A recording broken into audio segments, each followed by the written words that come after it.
Today I wanted to tell a story I recently told on stream about the time I got scammed for all of the money I had at the time. I must have been 18, maybe 19. I was definitely still a virgin when this happened. Not that that's pertinent to the story, but just a little bit of lore there, a little side note. And my friend Andrew had come to visit me so we could party at my university. But unfortunately, when he came up, there were no parties, and if there were, we certainly weren't invited. The lacrosse bros did not want the gamer nerds coming in, so I've got my buddy Andrew over, and he's just eating fucking Reese's cups as we're doing nothing except playing like Tekken Tag Tournament 2, and then eventually we decided to find something else to do, and we found a carnival that had rolled into town. It was like one of those pop-up shop carnivals where they transport everything in on like a dilapidated school bus. So they scooted in and they set up shop nearby and were like, well, fuck it, we're not doing anything else. Let's go to this carnival. And I swear to God, when we got there, it looked like something out of Courage the Cowardly Dog. This place looked haunted. And we were basically like the only customers there. There was like a few children, or at least the spirits of children that were there, like hanging out, and they were riding the only ride at this carnival, which was one of those spinning rides that it was like this giant, horrifying metal contraption that just looked like a medieval torture device. It looked like a fucking transformer that had gotten hit with a stick of dynamite. It looked so rusted and gross. I have no doubt that was just a tetanus disaster waiting to happen. I don't even know if those kids are even alive anymore if they rode that fucking thing. But that's about all they had. They had that one ride and then a ton of shady carnival games. Not like the fun, goofy ones that you can actually win, you know, like the basketball one or shooting water into a target. They had only the rigged ones that you can't win under any circumstances. So this was less of a carnival that came in and more of just like a rolling scam that travels. But of course, I'm 18, 19 years old at the time. I'm a virgin, so all I'm really thinking about is titties and how I'm not seeing them. So, I kind of disregard that, and I'm going around with Andrew, and we're playing a few of the games. Of course, we're not winning anything, not even like those tiny stuffed animals. We're getting nothing. The closest thing we're getting to a prize is stepping on a used condom in the parking lot. Like, there's just really nothing that we're accomplishing. We're just wasting money and wasting time. To reiterate the location, it was literally in a parking lot in between two condemned buildings. That was the location. This fucking barren wasteland looked like something out of the Fallout universe. It would have been less gross to just wander through catacombs, because at least then we wouldn't have been losing money doing it.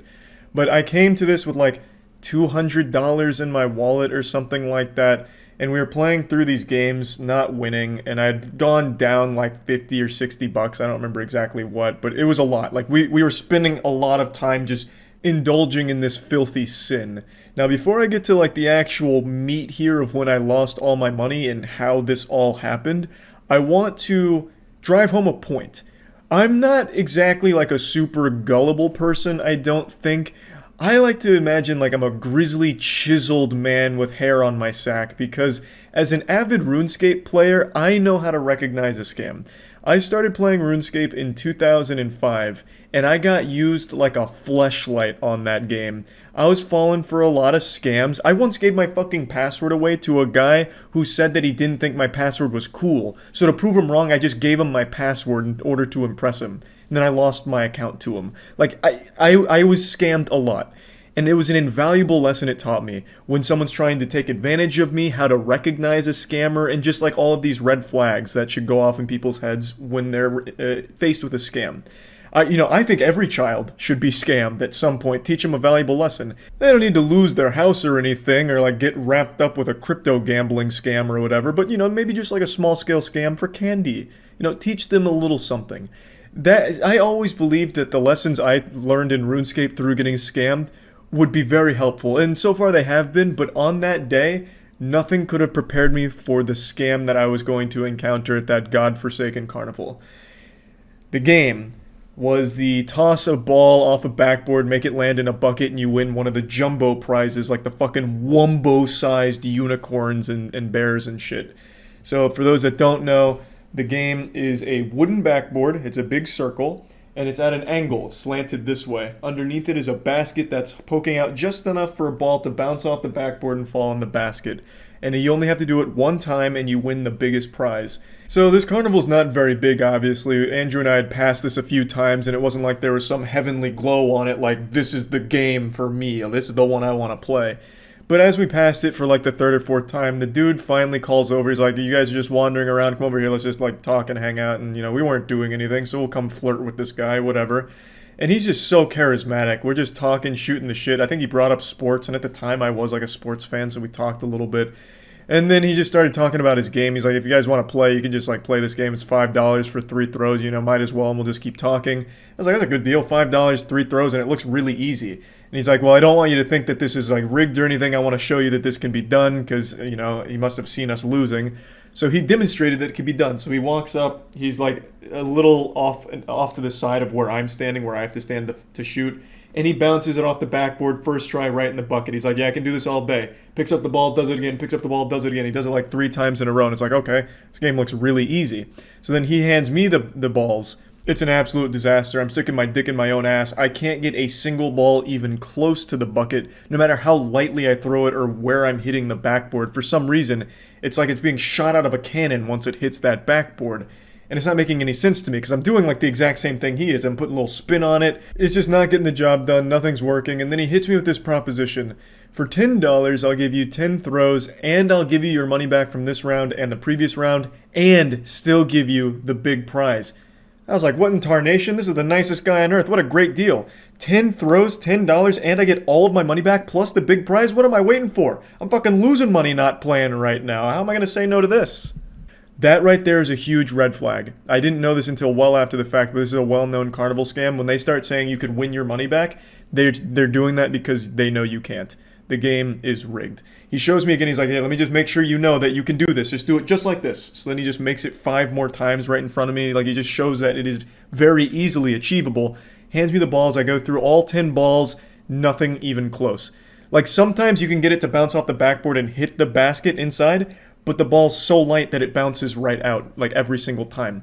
So now I'm $15 in the shitter and I'm feeling really bad. Andrew's trying to be like the guardian angel on my shoulder, like, "Charlie, let's just go ahead and leave. You're not going to make this. It's clearly too difficult and there's some trick to it you don't know." And I took that as a challenge. I'm like, "Excuse me, motherfucker, what did you say to me? You say I can't do this? Sign me up for another round. Let's ride." And it's the same deal. He doubled the price again, so $20 for 10 balls, but I can win my money back. So for $20, I can win my $15 back, and then I'm back where I started and everything's good, and I get the big prize. So again, I go through all 10 balls, nothing. Nothing at all. Now this is a lot of money. Again, this was $200. That's everything I had in my wallet. That's everything I had at the time for spendable cash. So this is a lot of money that I am juggling around here. We didn't go to the carnival with the intent to spend a lot, but just getting wrapped up in boredom and just like the will to not keep being a loser at the carnival just kept me spending. So after the $20, I'm like, Jesus Christ, what is going on? It's definitely a me problem.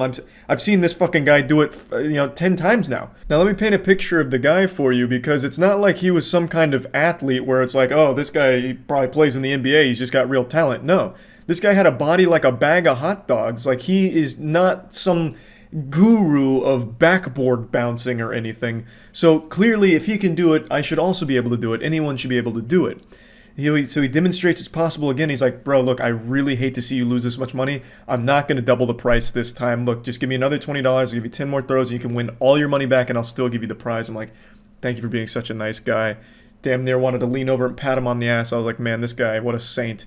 So I give him another $20, and I do my 10 throws, and you know how the story goes. It doesn't go in. None of them go in. They're not even close.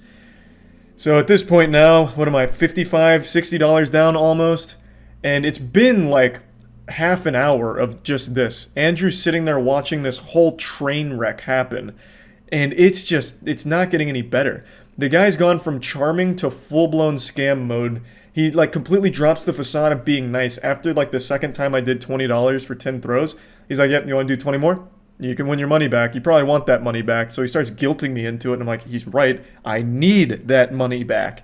So I give him another $20. I go through the balls. It's not even close. I lose again, and I'm sweating. I am sweating so fucking hard. Andrew is begging me not to keep playing the game, but I'm seeing red now, and I can't stop. I have to. So I do 20 again for another 10 throws to try and win my money back.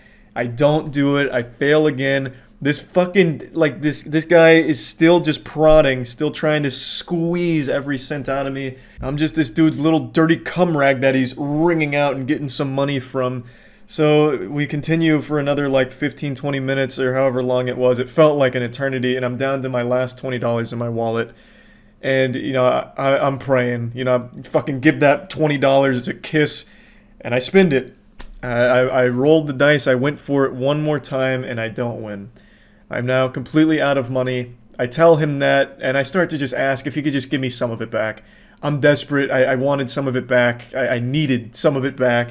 And he's like, bro, I just can't do that. My boss would be really mad at me if I let that happen. But look, there's an ATM over, like, it was like a couple blocks away. He told me the location. He's like, just go to the ATM, get some more money, come back, and I will absolutely show you the perfect tricks. You're just not getting the technique right, and I'll show you what you're doing wrong.